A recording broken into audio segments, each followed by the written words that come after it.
Hello friends, welcome to miss Sharma's academy. आज हम करेंगे बीपीएससी टीआरई जो आपके टीचर्स के पेपर हुए हैं उनमें से ये आपका साइंस का पेपर है। और साइंस में हम देखेंगे, पूरा एनालिसिस करेंगे इसका, ये किस बुक से आया है और किस चैप्टर से लिया गया है, वो सब कुछ आपको बताएंगे। तो इसमें आपके काफ़ी क्वेश्चन हैं, तो इसकी मैं प्लेलिस्ट बना दूंगा, आप वहाँ से देख सकते हैं जो भी बीपीएससी के टीआरई रिलेटेड जो भी क्वेश्चन आए हैं पेपर वाइज। और आपका सब्जेक्टिव रहेगा ये। अभी हम साइंस का देखेंगे, ये 16 क्वेश्चन है और ये भी आपका पीआरटी का है। तो याद रखिएगा, ये आपका 1 to 5 के लिए जो होता है पेपर, उसी को क्वेश्चन लिए गए हैं और सारे क्वेश्चन एक साथ हैं इसमें। तो अगर आप चैनल पर नए हैं तो प्लीज़ चैनल को सब्सक्राइब कीजिएगा और अपने दोस्तों के साथ शेयर कीजिएगा। और ऐसी वीडियोस मैं आपको लाता रहता हूँ। तो इसलिए TRE 4 की अगर आप प्रिपरेशन करना चाहते हैं तो अभी से चैनल को सब्सक्राइब कर लीजिएगा, क्योंकि यहाँ पे आपको फ्री ऑफ कॉस्ट प्रिपरेशन कराई जाएगी, वो भी NCERT एंड SCERT बेस्ड। क्योंकि पेपर जो होते हैं वो NCERT SCERT बेस्ड ही बनता है। मैं आपको ये प्रूफ दिखाने वाला हूँ हर एक क्वेश्चन का, विद स्क्रीनशॉट है ये।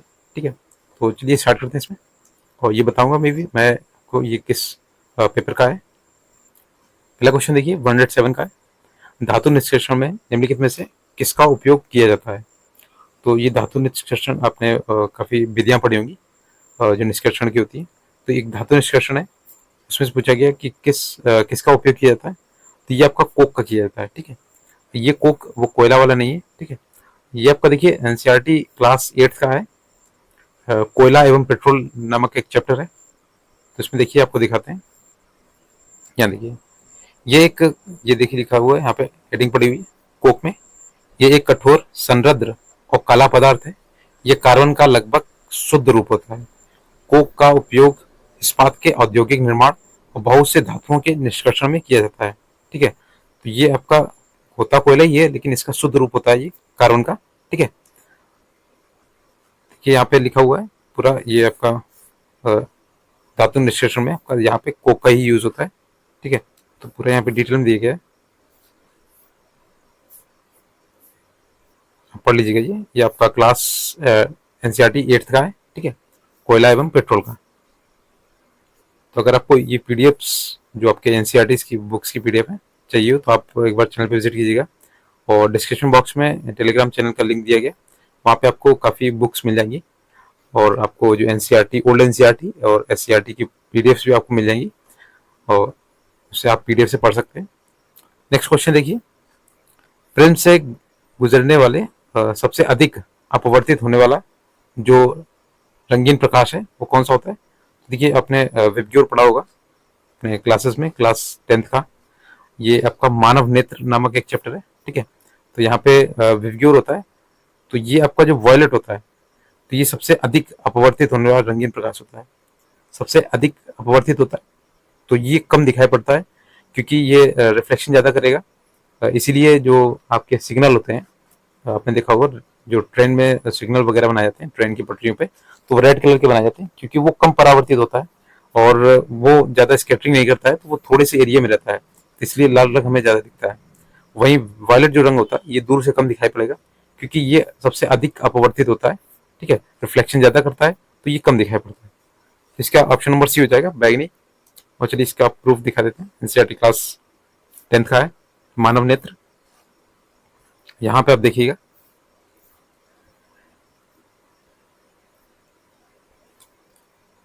देखिए यहाँ पे कुछ लिखा हुआ है हेडिंग के सबसे। ठीक है, उसमें एक ऊपर देखिए, लाल प्रकाश सबसे कम झुकता है और जबकि बैगनी सबसे अधिक झुकता है, इसलिए प्रत्येक वर्ण की किरणें अलग अलग पथों के अनुदिश निर्गत करती हैं।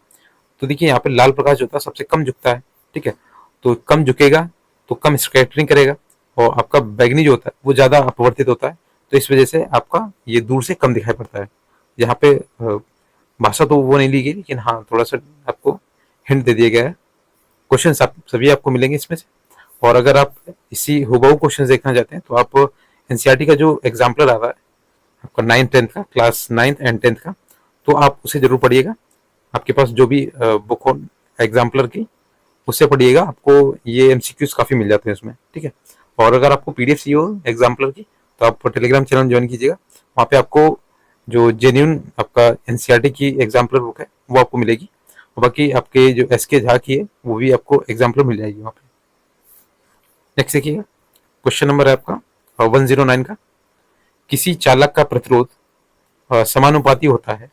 तो देखिए चालक का प्रतिरोध जो होता है यहाँ पे आर इक्वल टू होता है रो एल अपॉन ए, ठीक है, तो उसकी लंबाई के समानुपाती होगा, और आपके जो ये होता है आपका एरिया, ए स्क्वायर लिखा होता है, ठीक है, क्षेत्रफल जो होता है उसके व्युत्क्रमानुपाती होता है, तो यहाँ पे उसकी लंबाई के समानुपाती होगा, उसके अनुप्रस्थ काट के क्षेत्रफल के, तो ये यहाँ पे व्युत्क्रमानुपाती होना चाहिए था।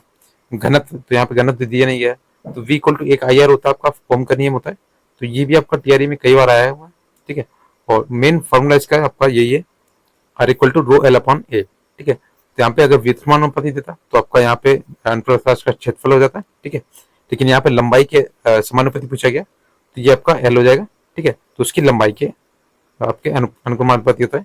देखिए यहाँ पे समानुपाती या अनुक्रमानुपाती बात दोनों एक ही होती है। यहाँ देखिए यहाँ पे लिखा हुआ है, किसी चालक का प्रतिरोध, चालक की लंबाई, उसकी अनुप्रस्थ काट के क्षेत्रफल तथा उसके पदार्थ की प्रकृति पर निर्भर करता है।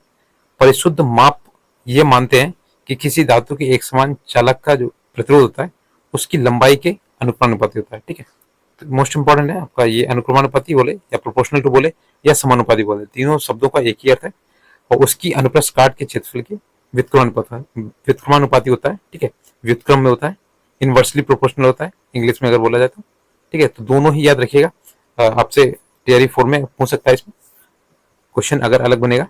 तो यहाँ पे आपका अनुप्रस्थ काट का क्षेत्रफल दिया गया है, तो ये आपका व्युत्क्रमानुपात होता है, यानी इनवर्स प्रोपोर्शनल होता है। तो यहाँ पे देखिए आपका फॉर्मूला भी दिया गया, R equal to L upon A, तो यहाँ पे जब ये प्रोपोर्शनल का निशान हटेगा तो यहाँ पे रो आ जाएगा, ठीक है। नेक्स्ट देखिए, नेक्स्ट क्वेश्चन आपका, माचिस की डिब्बी रगड़ने वाली सतह पर मौजूद मुख्य रासायनिक घटक क्या होता है। तो देखिए ये आपका एनसीईआरटी क्लास 8 का है, ठीक है, दहन एवं ज्वाला नामक एक चैप्टर है, और इसमें देखिएगा आपका इसमें होता है फास्फोरस, ठीक है, लाल फास्फोरस हो जाता है, तो आपके ये मौजूदा होता है इसमें। वैसे इसमें देखिए आंसर जो दिए गए थे आपके ऊपर में से एक से अधिक हो जाएगा, क्योंकि इसमें आपका जो पोटेशियम क्लोरेट होता है ये भी आपका शामिल होता है, ठीक है, रगड़ने वाली जगहों पे। देखिए आपको यहाँ पे दिखाते हैं, यहाँ देखिए विकास सॉरी माचिस का विकास लगभग 200 वर्ष पूर्व हुआ है, और इसमें क्या होता है एंटीमनी, ट्राइसल्फाइड, पोटेशियम क्लोरेट और श्वेत फास्फोरस का मिश्रण होता है।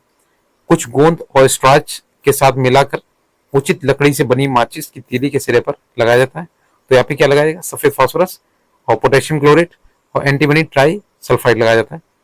जब इसे किसी खुरदरी सतह से रगड़ा जाता है तो घर्षण की ऊष्मा के कारण श्वेत फास्फोरस प्रज्वलित हो जाता है और इसमें माचिस की तीली का दहन प्रारंभ हो जाता है। परंतु श्वेत फास्फोरस माचिस उद्योग में काम करने वालों, माचिस का उपयोग करने वालों दोनों के लिए खतरनाक सिद्ध हुआ है। आजकल निरापद माचिस के सिरे पर केवल एंटीमनी ट्राइफॉस्फाइड सल्फाइड और पोटेशियम क्लोरेट लगा रहता है। यहाँ पे देखिए लिखा हुआ है, रगड़ने वाली सतह पर चूर्णित कांच और थोड़ा सा लाल फास्फोरस लगाते हैं जो कम खतरनाक होता है। तो यहाँ पे देखिए थोड़ा सा इसमें आपका लगता है लाल फास्फोरस और बाकी लगता है एल्यूमिनियम सॉरी ये होता है आपका एंटीमनी ट्राइसल्फाइड और पोटेशियम क्लोरेट। तो यहाँ पे आप आंसर देखिएगा, तो इसमें आपका पोटेशियम क्लोरेट और फास्फोरस दोनों हो जाएगा, तो ऊपर में से एक से अधिक आंसर से जाएगा, ठीक है। तो इसमें आपका आयोग ने यही माना था, ऊपर में से एक से अधिक जाएगा, ठीक है। नेक्स्ट है ग्रेफाइट, ये आपका किसका है इसको बताइएगा। नेक्स्ट नेक्स्ट आपका क्वेश्चन नंबर है देखिएगा 111 वाला क्वेश्चन। ये आपके क्वेश्चन जो है प्रीवियस ईयर के आपके इसी ईयर में जो हुए थे क्वेश्चन, और काफी इंपॉर्टेंट है आपके टीआरई 4 या 5 अगर आप देना चाहते हैं तो इन क्वेश्चन से ही आपके क्वेश्चंस बनते हैं, तो इन्हें अच्छे से रट लीजिएगा, ठीक है। अभी पेपर का बहुत टाइम है आपके पास। देखिए 111 का है, निम्नलिखित में से कौन सा एल्कोहल पेय के लिए उपयुक्त है। तो देखिए ये जो मेथनॉल होता है ये आपका हानिकारक होता है, इससे मौत हो जाती है। तो आपने देखा होगा कच्ची शराब जैसे बनाई जाती है तो कभी कभार उसमें क्या होता है कि बहुत से लोग बीमार हो जाते हैं या उनकी मौत हो जाती है। तो ये मेथनॉल जो होता है ये आपकी हानिकारक होती है, जो पीने योग्य होती है वो आपकी एथेनॉल होती है, ठीक है, ये जो बनाई जाती है एथेनॉल की। और ये जो कच्ची शराब होती है इसमें आपके मेथनॉल होता है ज़्यादा, ठीक है, कॉन्सेंट्रेशन इससे ज़्यादा हो जाता है, इस वजह से ये आपकी घातक होती है पीने में। अब देखिए एनसीईआरटी क्लास 10 का चैप्टर है कार्बन एवं यौगिक, तो उसमें से आपका ये चैप्टर ये क्वेश्चन लिया गया है, ये मैं आपको दिखा रहा हूँ। इसमें देखिए एथेनॉल के गुणधर्म 4.4.1 का ये आपका सेक्शन है। देखिए एथेनॉल कक्ष के ताप पर द्रव अवस्था में होता है, ठीक है, कक्ष के ताप में। अब देखिए कमरे का ताप कितना होता है, तो 37 डिग्री सेंटीग्रेड लगभग में, तो यही आपका मानव का तापमान भी होता है। तो आप बताइएगा कमरे के ताप पर कौन सी धातु जो होती है द्रव अवस्था में होती, और कौन सी धातु जो है वो भी द्रव अवस्था में होती, सॉरी अधातु जो होती है ठोस अवस्था में होती, और धातु द्रव अवस्था में होती है। आप कमेंट में बताइएगा अगर आपको पता है। तो देखिए ये आपका एथेनॉल जो होता है आपके कक्ष के ताप पर द्रव अवस्था में होता है। एथेनॉल के गलनांक एवं क्वथनांक के लिए सारणी ये आपका उसमें दिया गया, देख लीजिएगा। सामान्यतः एथेनॉल को एल्कोहल कहा जाता है तथा ये सभी एल्कोहली पेय पदार्थों का महत्वपूर्ण अवयव है। इसके अतिरिक्त यह एक देखिए यहाँ पे अच्छा विलायक भी है, ठीक है। और इसका यूज किसमें होता है, तो tincture iodine, cough syrup, tonic आदि में होता है। तनु एथेनॉल की थोड़ी सी मात्रा लेने पर नशा आ जाता है। हालांकि एल्कोहल पीना निंदनीय है, लेकिन समाज में बड़े पैमाने पर प्रचलित है। तो ये देखिए यहाँ पे तनु एल्कोहल जो होता है ये आपका खतरनाक होता है। नेक्स्ट क्वेश्चन देखिए, किसी ईंधन की दक्षता के संदर्भ में ये आपको देखना है कि इसकी किसमें व्यक्त करते हैं। देखिए उसकी कैलोरी मान, अगर आपको किसी ईंधन की दक्षता देनी है, जैसे आपको पेट्रोल की या डीजल की देखनी है, तो उसका कैलोरी मान देखा जाता है कि वो कितना पावरफुल है। तो ये देखिए आपका क्लास 8 का है, एनसीईआरटी क्लास 8 की बुक है, वहाँ आपका चैप्टर है दहन एवं ज्वाला। तो उससे लिए क्या है, चलिए आपको स्क्रीनशॉट दिखाते हैं इसका। देखिए ईंधन की दक्षता, ये पूरा हेडिंग लिखा हुआ है इसमें। देखिए लिखिए किसी ईंधन के 1 किलोग्राम के पूर्ण दहन से प्राप्त ऊष्मा ऊर्जा की मात्रा उसकी ऊष्मीय मान कहलाती है। ईंधन की ऊष्मीय मान को ही किलोजूल प्रति किलोग्राम मात्रक द्वारा प्रदर्शित किया जाता है। और कुछ ईंधनों के ऊष्मीय मान सारणी में दिए गए, देखिएगा आप, इसी को दक्षता बोलते हैं, ठीक है। यहाँ पे दिए गए देखिए, जैसे आपने ये देखा हो, जैसे गोबर के उपले होते हैं, तो इसका 6000 से लेके 8000 किलोजूल प्रति किलोग्राम है, ठीक है।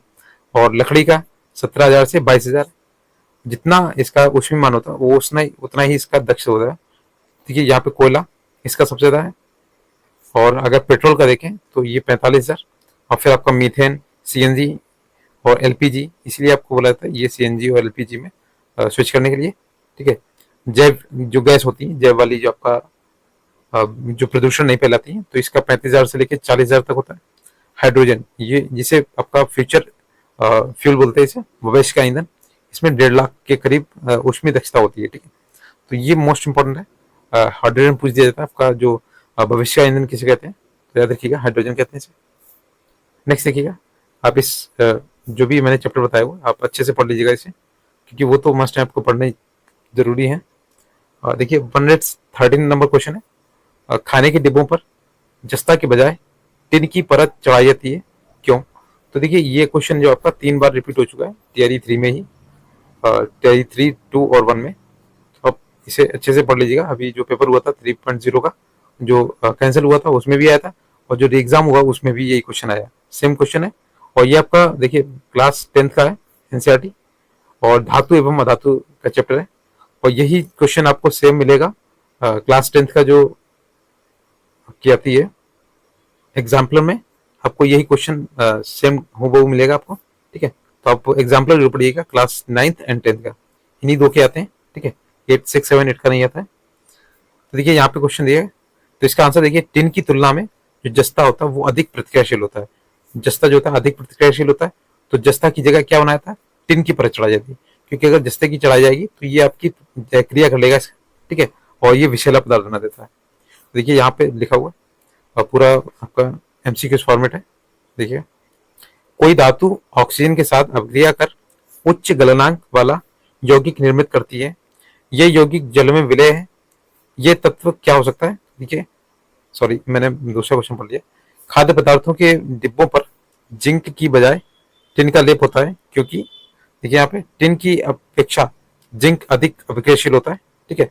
और इसी वजह से जिंक ज्यादा अभिक्रियाशील होने की वजह से इसमें क्या करते हैं, टिन का लेप करते हैं, क्योंकि जिंक जो है उसमें आपके खाद्य पदार्थ जो भी हुए उससे क्रिया कर लेता है और एक विषैला पदार्थ बना सकता है, ठीक है। नेक्स्ट देखिएगा, क्वेश्चन नंबर आपका है 114 का। निम्नलिखित में से कौन सी पारंपरिक सिंचाई पद्धति आपकी नहीं है, जो पारंपरिक है वो नहीं है, परंपरा से चली आ रही है, वो कौन सी नहीं, यानी कि आपका इसमें देखना है नई कौन सी है। तो देखिए इसमें आपका उपयुक्त में से एक से अधिक, तो देखिए इसका आंसर दिया गया है आपका उपयुक्त में से एक से अधिक हो जाएगा, क्योंकि इसने पारंपरिक पूछा गया है कौन सी नहीं है, यानी कि जो मॉडर्न आपकी सिंचाई पद्धति है उस पर टिक लगाना है। तो देखिए ड्रिप प्रणाली आपकी ये मॉडर्न है, चैन पंप प्रणाली ये भी आपकी मॉडर्न है, ठीक है, और ये खंडक प्रणाली ये आपका प्राचीन है। देखिएगा यहाँ पे लिखा हुआ है बांध, जलाशय एवं नहरों का उपयोग भारत के विभिन्न क्षेत्रों में सिंचाई के लिए प्राचीन समय में किया जाता था, ठीक है। ये आपके जो भी जलाशय हैं या नहरों से निकाला जाता था पानी, बांध, ये सभी आपके प्राचीन काल में होते थे, तो इन्हें पारंपरिक पद्धतियां बोलते हैं सिंचाई की। और जो नवीन है उन्हें आपका ये आपकी नवीन पद्धतियां जैसे ड्रिप प्रणाली है, ठीक है, और ये आपके जो इंजन वगैरह लगे होते हैं इस तरीके से। देखिए ये आपका हिमाचल प्रदेश में कुल्लय वाली है सिंचाई, नए सिंचाई की स्थानीय प्रणाली है, ठीक है, उसे कुल्लय बोला जाता है वहाँ पे। नेक्स्ट नेक्स्ट आपका क्वेश्चन है 116 का। देखिए मानव कान का श्रवण प्रास जो होता है वो कितना होता है, जो मानव के सुनने की शक्ति होती है जो किस रेंज में होती है। तो देखिए 20 हर्ट्ज से लेके 20 किलो हर्ट्ज तक होता है, किलो में यानी कि 20,000 हर्ट्ज होता है। तो ये आपका ये जो आपका रेंज है ये मनुष्य सुन सकता है, लेकिन 20 से नीचे जब जाएगा तो ये आपका अपश्रव्य तरंगे होती हैं, ठीक है, ये श्रव्य नहीं होती है, ये आपकी अपश्रव्य होती है, जिसे मनुष्य नहीं सुन सकता है। बाकी 20,000 से ऊपर जब जाएंगे आपका तो पराग ध्वनि हो जाती है, जिन्हें आपके चमगादड़ या आपके जो वेल होती हैं ये सुन सकती हैं, ठीक है। और ये आपका जो मिडल वाला रेंज होता है ये केवल मनुष्य के लिए होता है कि मनुष्य इसमें सुन सकते हैं, तो इसे श्रव्य परास बोलते हैं इसे। देखिए इसका जो आंसर है आपका क्लास 9th का है, एनसीईआरटी क्लास 9th का ध्वनि नामक एक चैप्टर है, तो वहां पे देखिएगा यहाँ लिखा हुआ श्रव्यता का परास, ठीक है। तो यहाँ लिखा ध्वनि की श्रव्यता का परास परिसर लगभग 20 हर्ट्ज से 20,000 हर्ट्ज, यानी कि 1 हर्ट्ज इक्वल टू होता है 1 साइकिल पर सेकेंड, ठीक है, तक होता है। और 5 वर्ष से कम आयु के बच्चे तथा कुछ जंतु जो होते हैं वो 25 किलो हर्ट्ज तक की ध्वनि सुन सकते हैं। नेक्स्ट यहाँ पे देखिए लिखा हुआ है 20 हर्ट्ज से कम आवृत्ति की ध्वनियों को अवश्रव्य ध्वनि कहते हैं, ठीक है, और जो आपकी 20 से ज्यादा होती है वो पराश्रव्य होती है, ठीक है, यहाँ पे दिया गया नहीं है। और ये देखिए आपका ये सुन कौन सकते हैं, तो राइनोसोरस गेंडा होता है, ये 5 हर्ट्ज तक की सुन सकता है। वेल एवं हाथी अवश्रव्य ध्वनि परिसर की ध्वनिया उत्पन्न करते हैं। नेक्स्ट देखिए और भूकंप वगैरह आते हैं तो ये पराश्रव्य ध्वनि आती है। नेक्स्ट क्वेश्चन है पेंसिल लेड बनाने के लिए किस पदार्थ का उपयोग किया जाता है। तो देखिए ये आपका ग्रेफाइट होता है, ठीक है, इससे आपका पेंसिल का लेड बनता है। और ये आपका क्लास 10th की एनसीईआरटी है, कार्बन एवं उसकी यौगिक, ठीक है। तो चैप्टर देखिए यहाँ लिखा हुआ कार्बन के अपर रूप। देखिए यहाँ पे डिटेल में काफी दिया गया, लेकिन ऐसा कहीं नहीं दिया गया, लेकिन हाँ ग्रेफाइट की संरचना के हिसाब से यहाँ पे देखिए पेंसिल से ये बच्चा काम करते हुए दिखाई दे रहा है। और यहाँ पे लिखा हुआ है ग्रेफाइट में कार्बन के प्रत्येक परमाणु का आबंध कार्बन के 3 अन्य परमाणुओं के साथ एक ही तल पर होता है। यहाँ लिखिए जिस ये आपका डायरेक्ट तो नहीं दिए गए, लेकिन इसमें बता दिया गया, आपको हिंट दे देखिए। और ये देखिए हीरे का ही एक रूप होता है, ठीक है, कार्बन का ही एक रूप होता है हीरा, और सबसे कठोरतम जो आपका ज्ञात तत्व है आपका ये कार्बन का ही अपर रूप है हीरा, ठीक है। तो 3 होते हैं हीरा, फ्लोरीन और ग्रेफाइट। नेक्स्ट देखते हैं क्वेश्चन नंबर, ये आपका क्वेश्चन टीआरई फर्स्ट में भी आया था, 120 नंबर क्वेश्चन देखिए आहार नली की दीवारों के संकुचन और विस्तार की गति क्या कहलाती है। देखिए क्रमाकुंचन कहलाती है, पेरिस्टलिक मूवमेंट बोलते हैं, ठीक है, तो आप इंग्लिश में भी ध्यान रखिएगा। और ये आपका क्लास 10th का है, चैप्टर नंबर आपका है जैव प्रक्रम, ठीक है। जब वहां पे जाएंगे आप तो देखिए एक डायग्राम बना हुआ है, तो इसमें थोड़ा सा साफ नहीं बना हुआ है, ठीक है। यहाँ देखिए लिखा हुआ है आहार नली के हर भाग में भोजन की नियमित रूप से गति उसके सही ढंग से प्रक्रमित होने के लिए आवश्यक है। ये क्रमानुकुंचन गति पूरी भोजन नली में होती है, तो यही आपका होता है पेरिस्टलिक मूवमेंट, ठीक है, इसी से खाना पचता है। नेक्स्ट क्वेश्चन देखिए 121 देखिए मस्तिष्क के कौन से भाग रक्तचाप को नियंत्रित करते हैं। देखिए ऑप्शन नंबर ये हो जाएगा बी वाला, पोन्स, मेडुला और सेरेबेलम। यही आपका सेम क्वेश्चन टीआरई 3.0 में जो आपका री एग्जाम हुआ था उसमें आया था क्वेश्चन, ठीक है। तो ऑप्शन थोड़ा बदला हुआ था, उसमें भी सेरेबेलम दिया गया था और एक कान दिया गया था, तो दोनों ही माने गए थे उसके, तो कान भी आपका नियंत्रण करता है, ठीक है। ये रक्तचाप को नहीं, कान जो होता है आपके शारीरिक जो बैलेंसिंग को वो आपका करता है नियंत्रित। ठीक है, तो वो अलग क्वेश्चन था थोड़ा। अब देखिए ये क्वेश्चन है आपका क्लास 10th का है, एनसीईआरटी, और ये नियंत्रण एवं समन्वय एक चैप्टर है, वहां से लिए गए। देखिए, अनैच्छिक क्रियाओं में से कई मध्य मस्तिष्क एवं पश्चिम मस्तिष्क से नियंत्रित होती हैं। ये सभी अनैच्छिक क्रियाएं जैसे रक्तदाब, लार आना तथा वमन पश्चिम मस्तिष्क स्थित मेडुला द्वारा नियंत्रित होती हैं। ठीक है, तो यहाँ पे लिखा हुआ है, और ये आपका इंग्लिश में इसमें आपका नहीं लिखा हुआ है। ठीक है, उससे सेरेबलम यहाँ लिखा हुआ है, ये आपका पश्चिम मस्तिष्क होता है। नेक्स्ट देखिए, अगला क्वेश्चन है, निम्नलिखित में से कौन सा सबसे कम घर्षण उत्पन्न करेगा? जो आपका फ्रिक्शन होता है सबसे कम कौन करेगा? तो ये आपका जो होता है रोलिंग घर्षण होता है, और ये आपने काफी पढ़ा होगा, एनसीईआरटी क्लास 8th का है, घर्षण जो फ्रिक्शन नामक एक चैप्टर है, वहां पे देखिएगा। तो ये आपका लास्ट में लिखा होता है कि जहां पे आपका सारांश होता है, देखिएगा, सर्पी जो घर्षण होता है स्थैतिक घर्षण से कम होता है। तो यहाँ पे साफ लाइन लिखी हुई है। अब यहाँ पे देखिएगा, जो सर्पी होता है वो आपका स्थैतिक घर्षण से कम होता है। अब यहाँ पे देखिएगा, जब कोई वस्तु किसी अन्य वस्तु पर लोटन करती है तो लोटनी घर्षण कार्य करता है। लोटनिक जो घर्षण होता है सर्पी घर्षण की अपेक्षा कम होता है। अभी देखिए दोनों बातों में आप एक चीज देखिएगा, जो सर्पी घर्षण होता है वो स्थैतिक से कम होता है, और यहाँ पे लिखा हुआ है लोटनिक घर्षण सर्पी घर्षण की अपेक्षा कम होता है। तो यहाँ पे आपका सर्पी कम है, और यहाँ पे आपका लोटनिक कम है सर्पी से। तो ये आपका लोटनिक घर्षण जो होता है सबसे कम हो जाएगा आपका। इसमें ऑप्शन दिया गया था लोटनिक, जो आपका रोलिंग होता है, लोटनिक या रोलिंग। ठीक है, तो ये आपका ऑप्शन नंबर सी हो जाएगा, ये इसका आंसर हो जाएगा, कम घर्षण उत्पन्न करेगा। नेक्स्ट देखिए,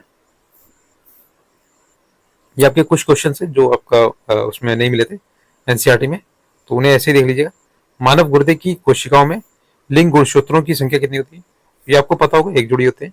और आप अगर इन क्वेश्चन को देखना चाहते हैं तो आप रिलेशन आपके पास होगी, सभी के पास होती है। तो आपको वहां पे जनरल साइंस के क्वेश्चन होते हैं, जो 2-3 क्वेश्चन इसमें से आउट ऑफ सिलेबस तो नहीं कहेंगे, लेकिन हाँ जनरल साइंस से भी आपके पूछ लिया जाता है।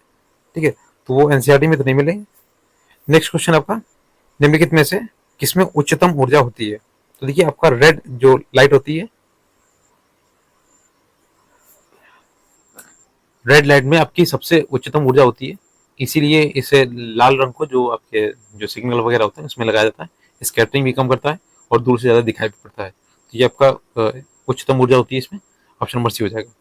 नेक्स्ट क्वेश्चन देखिएगा, ये आपका प्रकाश की एक किरण दर्पण पर 30 डिग्री कोण का आपतित करती है, और अभिलंब और परावर्तित किरण के बीच का कोण क्या होगा? तो देखिए ये आपका क्लास 10th का है एनसीईआरटी, और वहाँ पे प्रकाश का नाम का एक चैप्टर है, वहाँ देखिएगा। तो वहाँ पे जो होता है कि अविलंब और परावर्तित किरण के बीच में जो होता है 2 थीटा का कोण बनता है। जैसे आपका ये एक मिरर रखा हुआ है, यहाँ से आपकी जब ये होता है आपका अविलंब, एक आपकी किरण पड़ेगी तो ये आपका रिफ्लेक्ट करके बाहर जाएगी।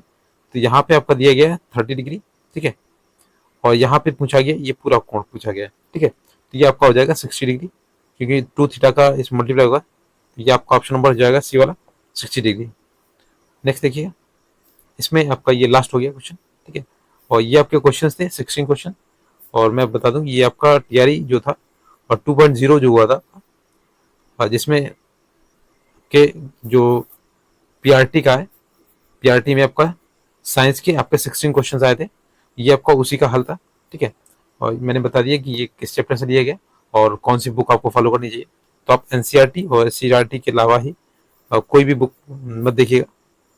ठीक है, क्योंकि इसी से पेपर बनता है, और इसी का अपने नोटिफिकेशन में भी पड़ा होगा, इसी को आधार मान के ही कॉपी आपकी चेक होती है। तो आपको इसी को पढ़ना है एनसीईआरटी को। और अगर आपको फ्री प्रिपरेशन चाहिए तो आप चैनल को ज्वाइन कर लीजिएगा। और टीआरई 3 तो आपका हो गया, 4-5 आपको यहाँ पे फ्री ऑफ कॉस्ट प्रिपरेशन मिलेगी इसकी। ठीक है, वीडियोज आते रहेंगे आपको, और अगर वीडियो अच्छा लगा हो तो प्लीज़ चैनल को सब्सक्राइब कीजिएगा और फ्रेंड्स के साथ में शेयर कीजिएगा। अगर आपको पीडीएफ चाहिए हो एनसीईआरटी की जो भी है आपकी सोल्यूशन, तो आप चैनल पे विजिट कीजिएगा, वहाँ पे आपको डिस्क्रिप्शन बॉक्स में लिंक मिल जाएगा, आप वहाँ से ज्वाइन कर सकते हैं। Thanks for watching.